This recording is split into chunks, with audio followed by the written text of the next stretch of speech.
Il existe un appât, qui ne coûte que quelques centimes, et qui pourtant, est capable de capturer des bars, des silures, des perches, des crapets, et même des carpes massives. Tu n'as pas besoin d'aller dans un magasin de pêche spécialisé pour vider ton portefeuille.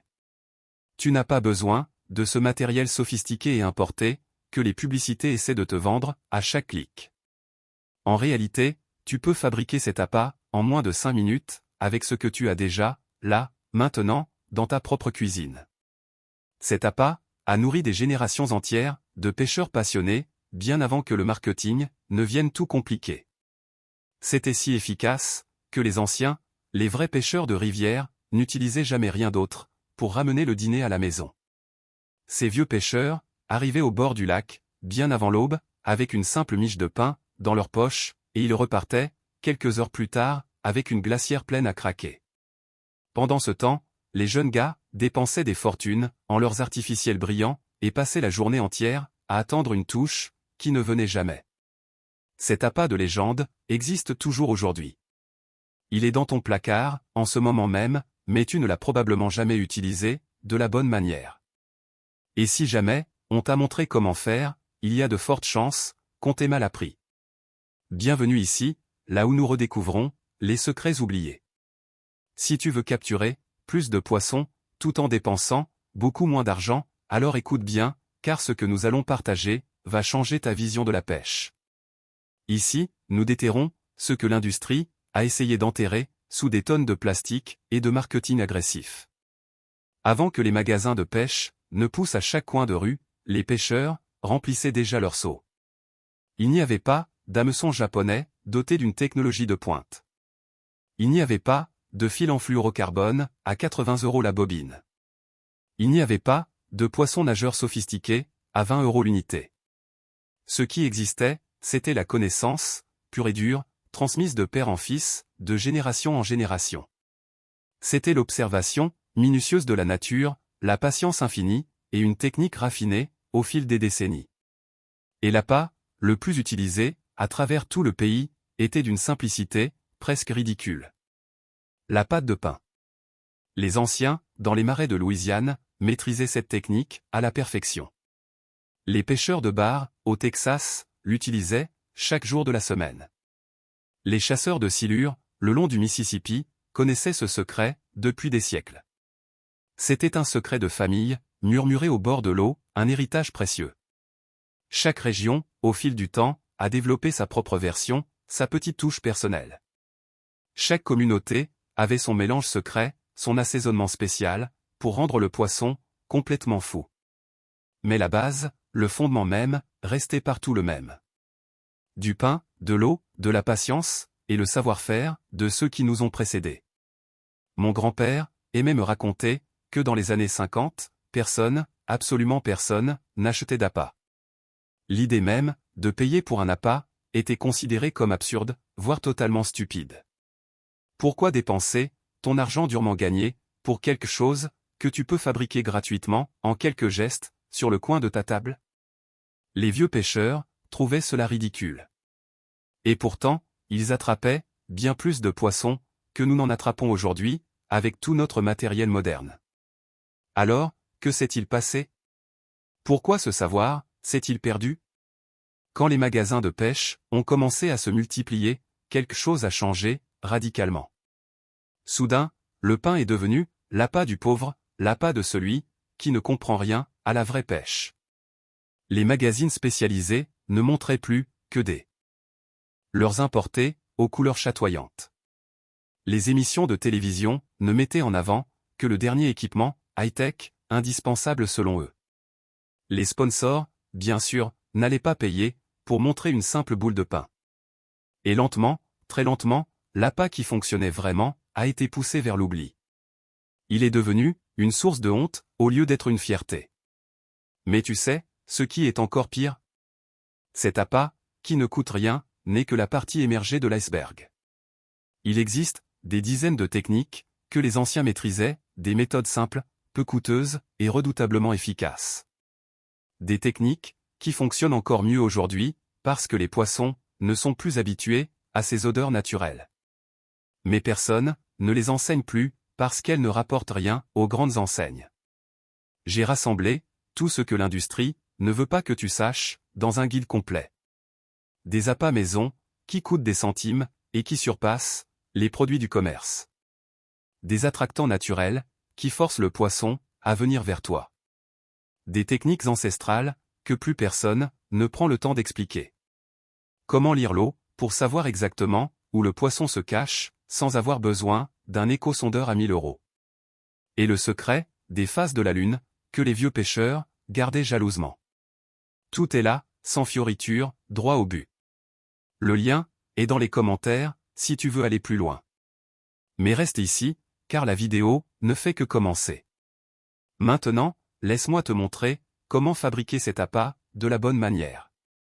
Car l'erreur que font 90% des pêcheurs réside dans la préparation elle-même. D'abord, tu dois comprendre une chose essentielle. Le pain blanc classique peut fonctionner, mais ce n'est pas la meilleure option. Le pain de mie est bien supérieur, car il contient plus d'agents de liaison. Il colle mieux à l'hameçon, et surtout, il dure beaucoup plus longtemps, une fois immergé. Il ne se désagrège pas, en 5 secondes, comme le ferait une baguette ordinaire. Prends 2 tranches de pain de mie, et retire soigneusement toute la croûte. La croûte est ton ennemi ici, car elle n'absorbe pas l'eau de la même façon. Elle reste dure, et empêche la pâte de devenir parfaitement lisse et homogène. Maintenant, mouille tes mains, avec de l'eau propre, idéalement, l'eau du lieu de pêche, et commence à pétrir la mie. Ajoute l'eau, petit à petit, très lentement. Ne sois pas pressé. Le secret réside dans la consistance finale. Ni trop molle, ni trop dure. Elle doit ressembler à de la pâte à modeler pour enfants. Si tu la presses, et que de l'eau s'échappe entre tes doigts, c'est que tu en as trop mis. Si la pâte s'effrite, quand tu essaies de former une boule, c'est qu'elle manque d'humidité.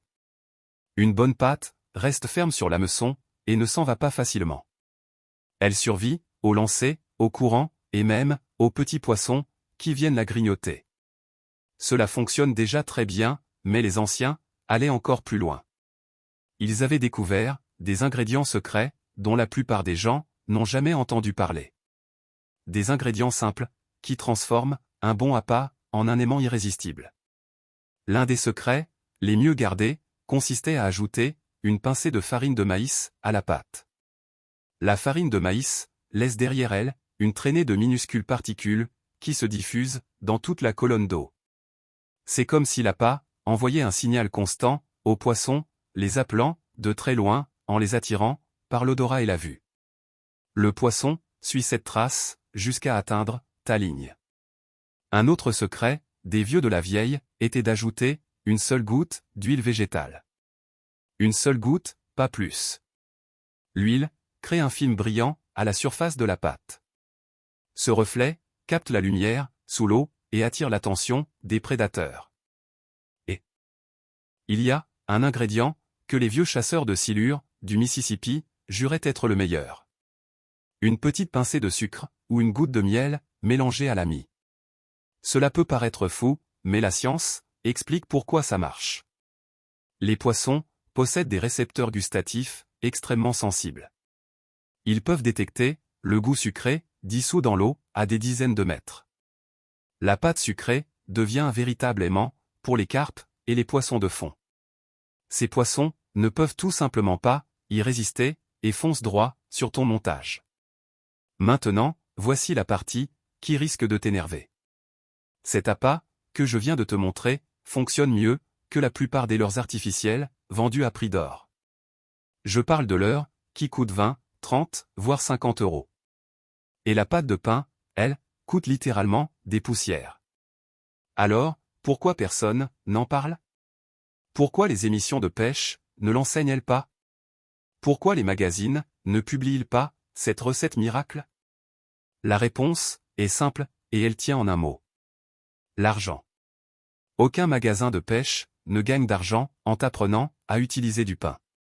Aucun fabricant de leurre ne veut que tu connaisses ce secret. Aucun sponsor ne va payer pour que tu apprennes à pêcher gratuitement. Tout le système de la pêche sportive a été construit pour te faire dépenser. Ils t'ont convaincu Que tu avais besoin d'un équipement coûteux pour attraper du poisson. Que tu avais besoin de leurs importer, de cannes en carbone, de moulinets à 1000 euros. Et pendant ce temps, ton grand-père en attrapait 3 fois plus, avec un simple morceau de pain. Laisse-moi te dire quelque chose que les anciens savaient. La pâte de pain fonctionne mieux dans certaines conditions bien précises. Tôt le matin, avant que le soleil ne devienne trop chaud, est le moment idéal. Les poissons sont plus actifs, ils cherchent de la nourriture près du bord. L'eau est encore fraîche et ils dépensent moins d'énergie pour se nourrir. La fin d'après-midi fonctionne aussi très bien pour les mêmes raisons. Évite le milieu de journée quand le soleil tape fort. Les poissons descendent en profondeur pour échapper à la chaleur et à la luminosité trop forte. Une autre chose que les anciens savaient concerne la taille de l'appât. Beaucoup de gens font l'erreur de mettre trop de pâte sur l'hameçon. La boule idéale doit avoir la taille d'un grain de maïs, pas plus. Un appât trop gros peut effrayer les petits poissons et rendre le ferrage beaucoup plus difficile. Le poisson essaie de grignoter les bords et n'avale pas l'hameçon correctement. Avec un petit morceau de pâte, il gobe tout d'un seul coup. Le ferrage est alors solide et net. Aucune chance de s'échapper. Les pêcheurs, le long des grandes rivières, avaient un autre tour dans leur sac. Ils fabriquaient plusieurs boules de pâte et les jetaient à l'eau avant même de commencer à pêcher. C'est ce qu'on appelle l'amorçage. Et cela fonctionne comme une cloche qui sonne lors du dîner pour les poissons. Tu jettes une dizaine de boules sans hameçon dans la zone où tu vas lancer ta ligne. Les poissons commencent à se rassembler, cherchant plus de nourriture. Ensuite, tu lances ton appât avec l'hameçon juste au milieu d'eux. C'est comme installer un piège dans lequel les poissons entrent d'eux-mêmes. Cette connaissance ne se trouve dans aucun manuel de magasin. Elle n'est dans aucune vidéo sponsorisée par des marques. Elle est stockée dans la mémoire des derniers vieux pêcheurs qui sont encore parmi nous. Et malheureusement, elle meurt avec eux parce que plus personne ne pose de questions. Maintenant, réfléchis à ceci avec moi. Combien de fois es-tu allé à la pêche pour revenir les mains vides? Combien de fois as-tu dépensé des sommes folles en appâts sophistiqués sans aucun résultat? Combien de fois es-tu resté là toute la journée, sans une seule touche? Et pendant ce temps, le vieux monsieur, assis juste à côté de toi, avec sa canne en bambou, sa ligne toute simple, et son morceau de pain, dans la poche, repartait, avec le sourire et le seau plein. Ce n'est pas de la chance. Ce n'est pas une coïncidence. C'est le savoir, transmis depuis des siècles. Un savoir que l'industrie veut te faire oublier. Parce qu'un pêcheur, qui sait fabriquer son appât, n'achète plus d'appât. Un pêcheur, qui comprend la technique, n'a plus besoin de matériel hors de prix. Un pêcheur indépendant ne rapporte rien au magasin. C'est pour ça qu'ils t'ont fait croire que le pain, c'était pour les amateurs. Qu'un vrai pêcheur utilise des leurres artificielles, sophistiquées. Qu'il faut dépenser pour être pris au sérieux. C'est un mensonge. Ça a toujours été un mensonge. Les meilleurs pêcheurs que j'ai rencontrés étaient les plus simples. Des hommes qui pêchaient, depuis l'enfance, avec leur grand-père, au bord du ruisseau. Qui ont appris, en regardant l'eau, en sentant le vent, en observant la lune. Qui en savaient plus, sur les poissons, que n'importe quel biologiste, diplômé. Ces hommes n'ont jamais mis les pieds dans un magasin de sport de leur vie. Et ils attrapaient plus de poissons en une seule journée que nous en un mois entier. Ce savoir disparaît chaque année qui passe. Chaque vieux pêcheur qui s'en va emporte ses secrets avec lui. Des techniques qui ont fonctionné pendant plus de 100 ans tombent dans l'oubli. Et la prochaine génération grandira en pensant que pêcher signifie simplement acheter du matériel. Je refuse de laisser cela arriver. C'est pour ça que j'ai créé cet espace de partage. C'est pour ça que je rassemble ces connaissances. La pâte de pain que je t'ai montrée aujourd'hui n'est que le début. Il existe des dizaines d'autres méthodes qui attendent d'être sauvées de l'oubli. Et souviens-toi, si tu veux le savoir complet, celui que l'industrie a essayé d'étouffer. Les appâts maison, les attractants naturels, la lecture de l'eau, les cycles lunaires. Tout est disponible, pour ceux qui veulent vraiment apprendre. C'est la connaissance, qu'ils ont essayé d'enterrer, maintenant, entre tes mains. L'appât, que je t'ai enseigné aujourd'hui, coûte moins d'1 €. Tu le fabriques, en 5 minutes, avec ce que tu as, chez toi. Et il fonctionne, mieux, que des leurres à 50 €. C'est cela, que l'industrie, ne veut pas que tu découvres. Tu n'as pas besoin d'eux, pour bien pêcher. Le savoir des anciens, vaut bien plus, que n'importe quelle technologie. La réponse, a toujours été, dans la simplicité. Tu peux continuer, à dépenser ton argent, dans les magasins. Tu peux continuer, à croire, qu'il te faut, du matériel de luxe. Tu peux continuer, à rentrer bredouille, en pensant, que c'est de la malchance. Ou alors, tu peux apprendre, de ceux, qui comprenaient vraiment, la rivière. Tu peux sauver, ce savoir, qu'ils ont essayé, de te faire oublier. Tu peux devenir, le pêcheur, dont ton grand-père, serait fier. Le choix, t'appartient, totalement. Mais maintenant, tu ne pourras plus dire, que tu ne savais pas. Si ce savoir, résonne en toi, alors reste avec nous. Ici, nous déterrons, ce que l'industrie, a voulu cacher, pour transformer cela, en poisson, dans ta glacière. On se retrouve, très bientôt, pour la suite, de nos aventures, au bord de l'eau. Bonne pêche, à tous, et n'oubliez pas, le secret, est souvent, plus proche, qu'on ne le pense. Regarde bien, autour de toi, observe la nature, et fais confiance, à ton instinct. La rivière, a beaucoup à t'apprendre, si tu prends le temps, de l'écouter. Chaque courant, chaque remous, chaque ombre, sous la surface, raconte une histoire.